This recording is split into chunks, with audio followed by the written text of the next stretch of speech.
really nobody cared about me at school. There's just moments where you just genuinely are having a great time in the class. It goes from that high of, oh my gosh, I'm in a new country. Yeah. You go to the lowest low very quickly after that, Yeah. if you are not prepared. Time to intro. Okay, what's up? I'm Aaron, and I taught English in China for 6 months. I'm Tarlan. I taught English in France for 2 contracts, both of which were 7 months. And today we're pretty much going to talk about our experiences and help you decide if you should teach English abroad. So this is probably a good time to do a disclaimer. We're just 2 people here, and there are just so many different possible ways that this experience could go for you. Yes. We know lots of people who have had the time of their life teaching, and also lots of people who hate it and will never be going back to it, right? Mm-hmm. These are just 2 little data points. Yes, take everything we say with a grain of salt. Yeah. From any different place you're gathering information right now, be it YouTube, be it online reviews, take all these things and try to make a big picture of it, because no one person is going to give you the whole picture. Okay, so first is hours and lifestyle. I worked about 15 hours a week teaching, 40 hours in total. I pretty much worked in the evenings and on weekends. For me, my contract was 12 hours a week in the classroom. That does not include lesson planning. My first year, I spent around 3 hours extra per week lesson planning. My second year, none. I reused my first year material. So around 15 hours my first year and 12 hours my second. My first year, I taught 3 days a week. It was Tuesday, Thursday, Friday. My second year, I taught 2 days a week, Tuesdays and Thursdays, which means I had 5 days to myself, which was really nice. My first year, I spent almost every weekend traveling France, traveling around Europe with the train. My second year, I spent my time private tutoring, hanging out with my friends in Lyon, and studying on my own. My days working were Wednesday to Sunday, and then I had Monday and Tuesday off. So I worked at an after-school center, so basically we worked in the evenings on the weekdays, and then 9 to 6:30 on the weekends. I knew the schedule was going to be weird, but I didn't mind, and I was like, okay, I'm still working 40 hours, I don't care when it is. But that was actually kind of a challenge for me. Once I got there and I started doing the schedule, I didn't really like the evenings and weekends, because then your free time is during the mornings and on a random Monday and Tuesday. So that can be kind of hard to actually enjoy your time off, right? You have to get up early or do stuff when everybody else is working. So that was kind of a challenging part for me, is the weird schedule. So duties. The big thing is teaching your classes and lesson planning. I had a lot of classes actually. I had maybe 20 different classes, ballpark, and we would teach them once a week, and for the older students it was a longer session, but once every 2 weeks, and we would alternate with another teacher. Of course, marking when there's tests, and then occasionally we would have trainings or the odd event that you would have to do. For me, in the TAPIF program that I was in both years, you are a teacher's assistant. To me, the word assistant was not true. I took on fully the teacher role because almost every single teacher I had worked with or I was in the classroom of, they spoke little to no English. So their input and their ability to teach a whole class on their own was next to none, and I would have been able to give the students a lot more benefit. You are technically a teacher's assistant. You are paid as a teacher's assistant. It is your choice whether or not you take on more responsibility. What about meetings? Did you have a lot of meetings? I did not. I did not have a lot of meetings. That's very nice. Yeah. We had too many meetings. There was just a lot of extra initiatives that my school had that I didn't feel added anything, but we just needed to be updated all the time. Like, it could have just been emails, but I felt like that ate away a lot of my lesson planning time too. So there's just other parts of the job that you might not be ready for. Okay, so the pay, that's probably a big part of the equation. I was making 15,000 kwai per month. I knew going in that that's not a ton of money. I think for most people who take this experience on, you're kind of okay compromising on pay a little bit because you're kind of doing it for the experience. But I think if I could give some advice, that I would say think carefully about that, because yes, this might be just like a year off where you go and do like a different adventure, but I think it's still important to plan for your future, and this should still benefit you. You don't want to come out of it with nothing to show, just break even, right? If you can find something that will allow you to save, right, then that's definitely something to look out for. The cost of living, I was spending about 400 Canadian on food and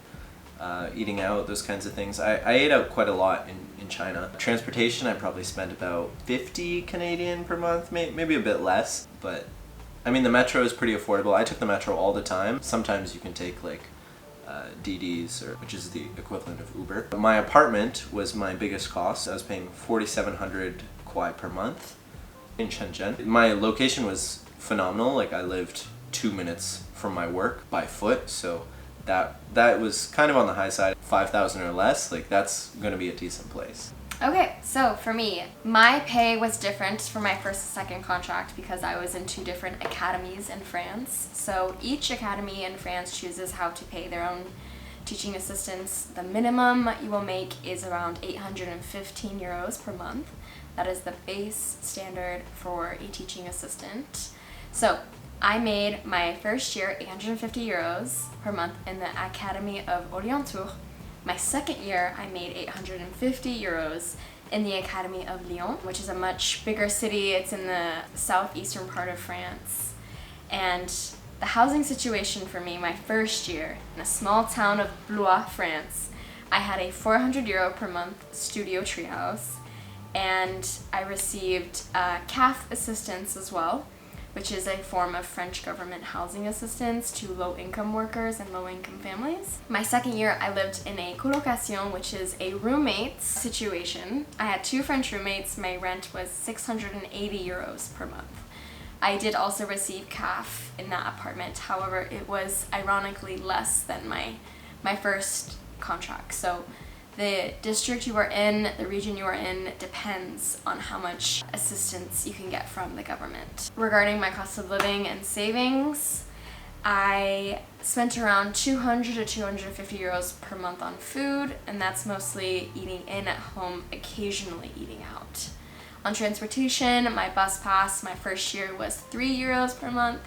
My second year, my transportation pass was 25 euros per month. If you're in Paris, budget around 80 euros per month. Bro, 3 euros a month is nuts. That's I know, wild. I That's know. wild. It was crazy. For my savings, I came in my first contract with around 5,000 USD for startup costs, initial Airbnb, and all my travel. My second year, I came in with around 3,000 USD. If you come in to your contract without savings, you should also be realistic with yourself that you are not going to be traveling on the weekends, you are not traveling during the school holidays, you are staying put in your town, you are going to be ending the contract, either you balance out at 0 or you are in a deficit. It's not a type of role where you can put a lot of money to the side to travel. Just keep that in mind and be honest with yourself. If you have less savings to come in on, the initial costs of an Airbnb and your flight costs, your visa, all that is on you. Yeah. I think that's a really good point. When people think about this, maybe they think I'm going into a job, I'm going to be making money anyways, but you need some savings to go into a new country with, like, yes. Just because all those like startup costs, getting yourself set up and getting established, especially if you want to travel, savings is a big one. So the next thing to talk about is the qualifications or requirements of teaching abroad. For both of us, it was you just need a bachelor's degree from an English-speaking country. Canada, the US, South Africa, Australia, the UK, New Zealand, mm-hmm. Ireland. Yes. I think those are the big 7. The main ones. Yeah. It does not need to be in teaching or English or anything like that. Good point. Just as long as you have that bachelor's from one of those countries, you're good. In terms of language requirements, for me, going to China, I didn't need to know any Chinese. Of course, it's going to be hugely helpful if you do, but there was no requirement. I went in with like a month of Duolingo. I went in with basically nothing. So you don't need it, but it's helpful. Same with the TEFL. It can be helpful. It might give you a little extra bargaining chip when you're in your interview, if there's any room for negotiation with your salary, but you don't need it to get a job. You only need a bachelor's degree from an English-speaking country. You also need, for my program, a B1 level of French. So this can be attested with either a professor recommendation if you took classes in university, or an official exam score. And it is true, you do need a B1 level to survive in France. Setting up a bank account, setting up a doctor's appointment, setting up a transportation card. If you do get someone to speak English with you, you lucked out. 100% like support that, because I didn't know any Chinese and it was like hard. I got sick a lot when I was in China, and so just bringing my phone to the doctors to like try and communicate my symptoms, and they would ask me for allergies, and we're talking about different medications. It's possible you can get by without knowing any of the language, but if you do know some, it'll make your life a whole lot easier. There's also an age requirement for my program to be 20 to 35. Most participants come right after university, so I've noticed that the age range of 21 to 25 is, I think, the largest age group. Not to say that if you are 34, 35 you cannot apply, not the case at all. There is a group that is for the older participants, so don't feel discouraged if you are a little bit older, but just be realistic with yourself that most of the participants will be between 21 and 25. For my company, like, there was no age requirement, but I found the same kind of trend. Like, most people who came to be teachers usually do this in their 20s, I guess. Yeah, like after completing school and they want to try something new, or they're in a break or some kind of crossroads in their career, and that's when this kind of opportunity makes sense for a lot of people. So you don't have to fall within any of those categories, but that's just kind of the theme that I found. Okay, so when to apply. The application for TAPIF opens mid-October and stays open until mid-January. Some years they extend the application into February. However, just to be safe, I would begin your application process. The latest would be December, because you need recommendation letters and the B1 level certification. Once you get your application in, you can receive your notice, whether you were accepted or not, in April. My company took applications year-round, so you could apply at any point during the year and they would place you at some center in the country. Like, you didn't get a choice, you would just kind of get placed, and so they had demand all year round. So I applied in May and I left for China in October. So what is that? Yeah, 5 months turnaround. One thing I will say is leave yourself some time to get this whole application and everything sorted, because it does take a lot of time, like especially getting visas, getting your accommodation, getting your flights, communicating with your company. It takes time to set up a huge move like this. So if you're trying to get this done within a month or 2 months, it's going to be tight. So just be aware of that, be realistic with the timeline. You didn't have any preference where in China at all? Yeah, I could list my preferences for like what city I wanted to go to, but ultimately they would just say, this is where we need a teacher, you want it or not. Where did you list your preferences? I listed like just tier 1 cities is kind of what I said. What does that mean? It's basically just the biggest cities in China. Beijing, Shanghai, and Shenzhen. Okay. So I was in Shenzhen. Yeah. Okay. Yeah. In France, you are allowed to list your preferences on the application for mainland and foreign territories of France. However, my first year, I listed 3 preferences. I didn't receive any of them. My second year, I listed the same 3 preferences, and I got my second choice, Lyon. My first choice was Nouvelle-Calédonie, which is a territory close to Australia and New Zealand. I didn't find out Americans were not qualified to teach there until after I submitted the application. So I kind of messed up my application and I got my second choice just by default. Still a little bitter about it. I did not live in Paris any of the 3 years I've been in France for, and all of it was an incredible experience. Smaller towns have a lot to offer, and if you don't receive your first preference, you can still have an amazing time, which is exactly what happened to me. That's a great point. A lot of people think of like the capitals or like the big cities, and you don't necessarily need to go there. You can still have a great experience in a smaller city or like a smaller town, maybe nearby to a big city. Yes. You did do some like Paris weekends or like little trips, right? I did. You can still do some trips to the big city without paying big city prices. That's the biggest part. Yeah. Okay, so the next topic is housing or accommodations. I was provided with a real estate agent through the company to help me find a place. The only thing that made me kind of nervous about it was that we didn't get our accommodations until we got there. So landed, they put me up in a hotel for 2 weeks, and then during those 2 weeks we had to find a place. So that was a source of stress. The nice thing is that it was easier than I expected it to be. Like, it took me maybe a week with this real estate agent to find a place, but that was the only stressful part. And the situation was way easier than my situation. That's true. Yours was tough. So because I taught elementary school, I was not offered a accommodation as a part of the school property. If you're a high school assistant, you might be offered a room in the dormitories that the high schools offer in France. However, my first year, it took me 1 month to find an apartment. My second year, it took me 3 weeks. Both of those required a lot of searching. Assume you are on your own. You might be lucky and receive a very nice prof ref. You might be lucky and receive an easy accommodation. You might be lucky and have family and friends close by.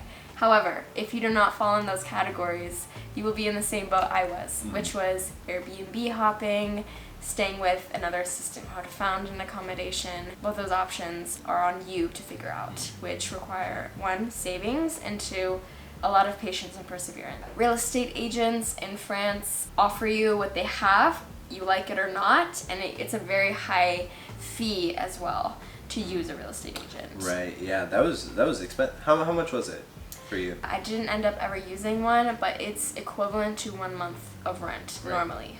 Which is massively. Just be a real estate agent, don't be a teacher. So, what were some of the resources you used to find a place? Right, so there is one website in France called Le Bon Coin. You need a French phone number to use this website. Another resource I used was Carte Coloc. It is a website for primarily large cities to find roommates. Another one that I found my second year apartment on was Gens de Confiance. That is a sponsorship website where it's virtually scam-free because you need to be sponsored by 3 people already on the website to receive access to the listings. Facebook Marketplace, I've also heard some people finding their apartments on. Best parts of the job. For me, some kids are just like so much fun. You're gonna have some just incredible students. They're hilarious and they love you and they're just so sweet. Some of the little kids that I taught, just adorable. They come and they just like hug you and just joke around with you, and they have so much personality. They're gonna be students you really connect with. There's just moments where you just genuinely are having a great time in the class. Also, kids are just so joyful. They're fun. They're so cute and sweet. I worked with elementary students, so from kindergarten to 5th grade. The young kids, they want to please you, they want your attention, they want your approval, and it's really sweet getting to see them progress in any form. Another part that's more personal, I felt I became a much more confident speaker. Getting to learn that part of coming out of my turtle shell of shyness was a really beneficial part. I think I will keep with me for the rest of my life. Initially, I was like just so nervous about teaching because everybody's just looking at you. It's like you're doing a presentation basically. Really? Right? And then you just kind of get more comfortable with it. Like, you just don't care. Like, even if you make a mistake and the kid goes like, "Oh, teacher, you said this," you go, "Yeah, I did." Like, I was teacher was wrong. So you just, you get more comfortable and you get to know your kids too. Worst parts of the job. Spicy, it's spicy time. Okay.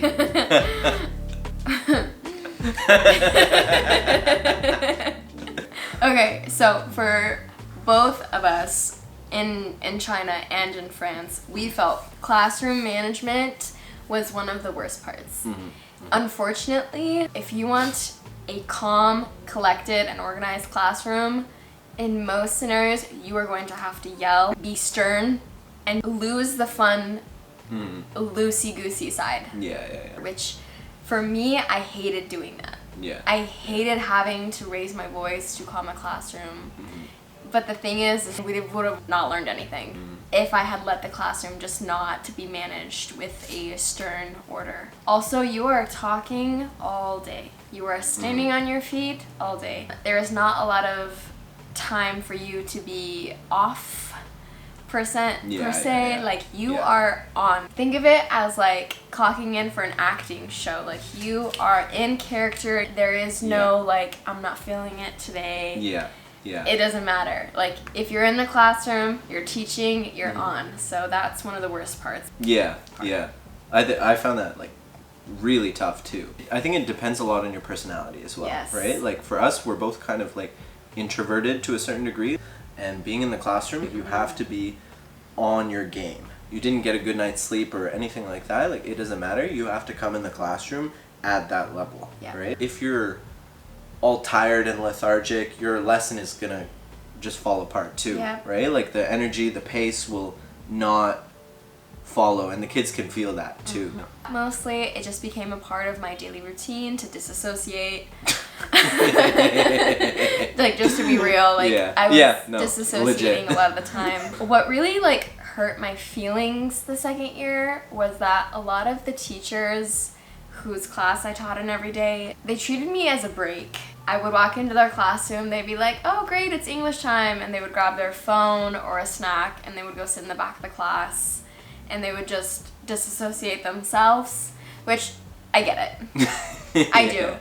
But I think for me, it made me responsible for classroom management, the lesson planning, if the kids were learning anything at all. The progression of my students' English learning was entirely dependent on me. I think because you weren't expecting that either, right? Like, the job title is teaching assistant, right? And you were teacher. I didn't take it personally, which became very key to my success in France, is to not take things like this personally. Just having like thick skin in general. Like, kids are just inherently unpredictable. They will just like randomly start screaming, or one kid will just randomly get up and run around the room, and like you're like, what the hell is it? Like, you can't plan the lesson, and part of it is like just adapting. You have to just pick your battles. That's what I found, is that you got to decide, am I going to correct this kid on this behavior right now, or is this something I can just let go and we keep moving, right? If you come in too strict, you're just gonna give yourself a headache, you know, like, and you're gonna hurt your throat from yelling. You gotta decide what's worth it for you. If this is something that you want to make a career out of, then sure, you want to run a tight ship, I respect that. But for me, and I think for you as well, like, this was kind of just something to try out. We're not necessarily wanting to become teachers. It was more to have a new experience. You have to decide how much energy you want to put into the job, because it will take a lot of energy. You have to kind of find where your boundaries are. Okay, so what surprised us the most? So number one for me was the workload. I didn't think it was going to be this demanding. We went on exchange together, right? And so I was kind of picturing it as exchange part 2. It's like, hang out, explore the city, do your thing, and then you have like a job as well, but that's kind of just something you do, right? But this was really, really involved. It took a lot more energy than I was expecting. Number 2, I think, was having to differentiate your lessons for different students. It's hard to have one lesson, because you're gonna have all these strong students and a bunch of weak students as well, and then some kids in the middle. It's kind of hard to make an activity that's gonna work for everybody. For me, 45 minutes never seemed like a long time before I became a teacher. 45 minutes in a classroom is a lifetime. It is enough time to write, cut, and direct a movie. I swear. You have about 5 seconds to catch their attention, and then you have to re-catch it every few minutes Yeah, with the generation of iPad babies. Another part for me, what surprised me is how low of a level of support I got. If I wanted to do an activity that required a printed piece of paper, it was up to me to figure out how to print that piece of paper. The printer, nobody told me how to use it. Really, nobody cared about me at school. Lastly, what was most surprising to me was being placed in a special ed class to teach English. I have never had training on how to work with special ed kids. I've never had any personal experience with special ed kids. Didn't speak French, they didn't speak English. 45 minutes with them, it was really difficult for me to figure out what do I do with these 45 minutes, because the lack of support, one, left me unprepared, and the lack of training left me really confused and without material to teach. Yeah, I felt similarly, like you just kind of get thrown in the deep end. They just like throw it at you and you just gotta like improvise kind of thing. Like just figure it out. Yep, we did a lot of art projects. That was the extent of what I could what I could come up with. Okay, so making friends. English-speaking friends for me in the TAPI program in France was really easy. All of your co-assistants speak English. There's group chats on WhatsApp, Facebook, and Discord that make it really easy to meet new English-speaking friends. However, very difficult to make French friends. I was lucky that on my exchange program 5 years ago in France, I had made French friends. I so happened to be placed in a city where they were located, so I was able to continue French friendships that way, being introduced to their own social circles.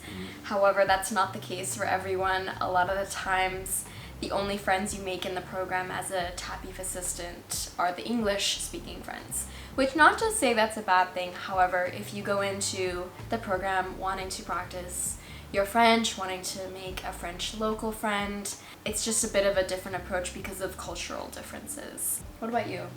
I had kind of like a different experience. I guess it was just kind of tough to meet friends in general. There aren't as many English-speaking people in China, and so I didn't really bump into people like just like that. It was kind of more difficult to find that expat community. The teaching center that I worked in was kind of far from the center of the city, so I didn't really get in touch with a lot of the other international teachers. My schedule was weird, so I worked evenings and weekends, so it was kind of hard to meet other expats that weren't on that schedule. I think for going into an experience like this, online groups, using some sort of method of reaching out to people, that is really, really important, because it's really, really easy to just get isolated and stuck in your own bubble, especially when you're in a whole new city, you have a whole new job, completely new culture, everything is new, right? It's easy to just retreat back into yourself. I think you have to realize that like your social life should be a priority to just keep yourself sane. Dating apps. Yeah, dating That's one apps way. is another way too. Yeah. I know a lot of friends in the program who have met their significant other on dating apps. Yeah. Or even a friend. You can make friends on Yeah, dating yeah, apps yeah, now. yeah. So you can meet other expats or local people. Absolutely. Yeah. Dating apps, anything. Just do something. Yes. Like reach out, do something. Yep. Keep that in mind. The next thing is cultural differences. I found it a huge culture shock. Massive adjustment. Like you really have to be ready for every single part of your life to change. If I go back into my journal entries from those first few weeks or months in China, like, damn. You gotta know that this is gonna be really uncomfortable for you, and that's kind of part of the reason that you're going. You have to be really ready to be completely out of your element and not understand what's going on, have to problem solve, and it can be really exhausting. That was your second time living abroad as well. That Yeah. wasn't your first time. Exactly, It was yeah. still that big of a difference. Yeah, huge thing if you're planning this kind of big step. It's really important that you either have like some travel experience beforehand, or that you just know what you're getting yourself into. It's going to be pretty brutal some days. Yes, you get to see a new place and do all these exciting things, but it's going to be really tough a lot of the time too. The culture shock is real. It goes from that high of, oh my gosh, I'm in a new country. Yeah. You go to the lowest low very quickly after that. Yeah. If you are not prepared. Yeah. The difference between experienced or not is whether or not you stay in that low or you come back up. Yeah.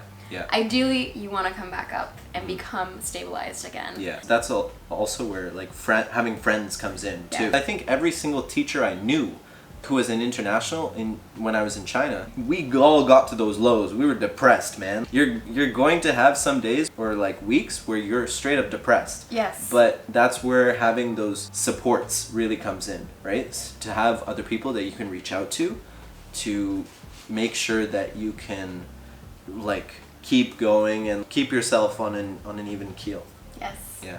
There were many times in both of my contracts within the first few weeks where I was on Google Flights looking for a flight home. Mm-hmm. I was like, I don't want to do this. Getting out of that is the key. So reach out to your friends, reach out to your local supports, and also other co-teachers, co-assistants. Yeah.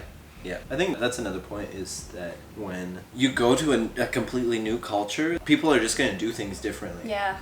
Like everything, right? Like making friends, just the way you talk to people, there's going to be a lot of times where you feel like people are being rude to you or they feel like you're being rude, and I think you just have to be prepared to adjust.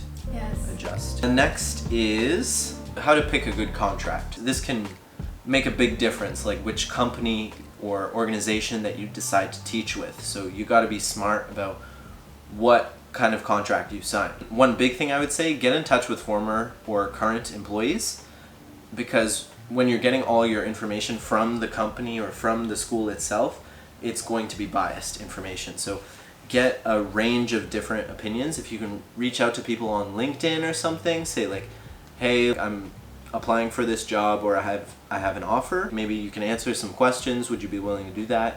I think that would be a really reliable source of information, is people who have done the job with that company. Another thing, read your contract carefully for some sneaky clauses that could be in there. So for example, for me and for a lot of Asian countries in particular, they will offer to pay for your flights, sponsor all of your visa costs, reimburse you for any setup costs that you might have, but there's a clause like way far down in like page 11 of the contract where if you decide to end your contract early, now you're responsible for paying all of that back and then some. I decided to end my contract at 6 months instead of a year, and I had to pay quite a lot of money back to the company.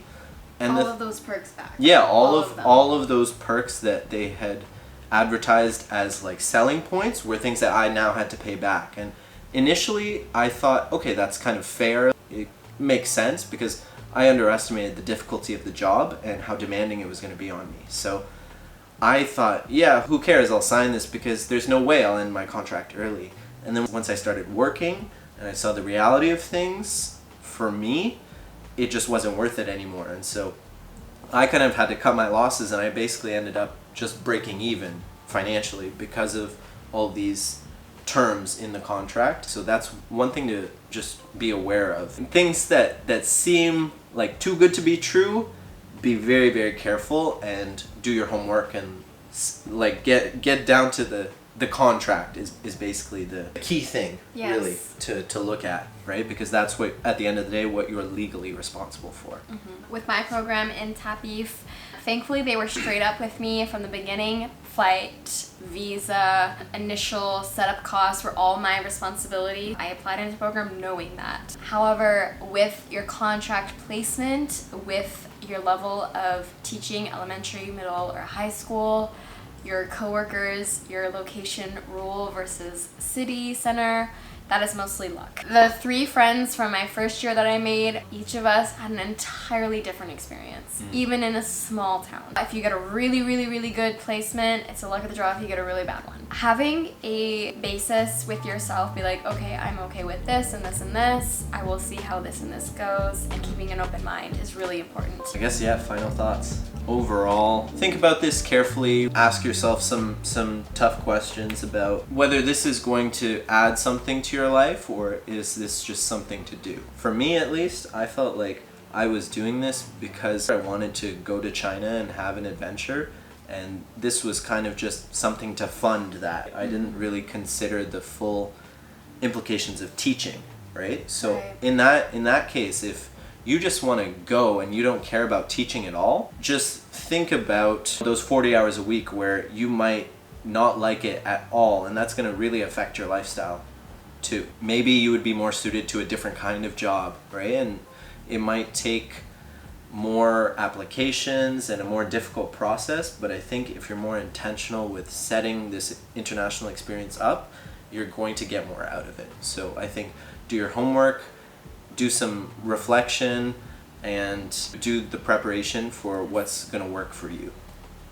Absolutely. So for me, there are sacrifices. Yeah. You will watch your friends make career progressions. You will watch your friends Yes. get promoted, Yeah. make money, save money. Yeah. At the end of both of my contracts, I broke even. So I had to decide for myself what was more important and not compare myself to the friends that I made from university, watching them move forward in their careers while I was frankly stagnant because I did not go into teaching abroad in France for Yeah. a career move. Yeah. I made it to have a change of pace and also be Yeah. able to travel and improve my French. So I got both of those things out of it, which I'm really grateful for. However, it did come at a price. But Yeah.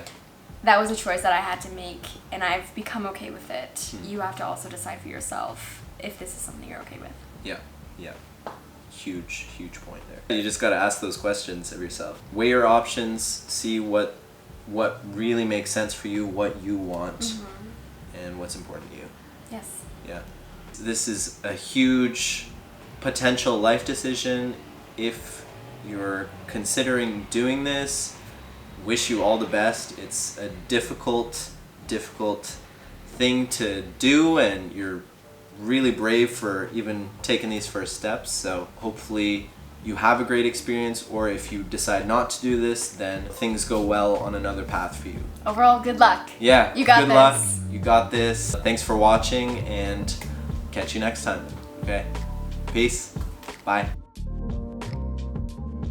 I'm sorry, Aaron, cut here. Yeah. I taught English in France. I forgot I had that job for 2 years. Yeah. Anything else? else?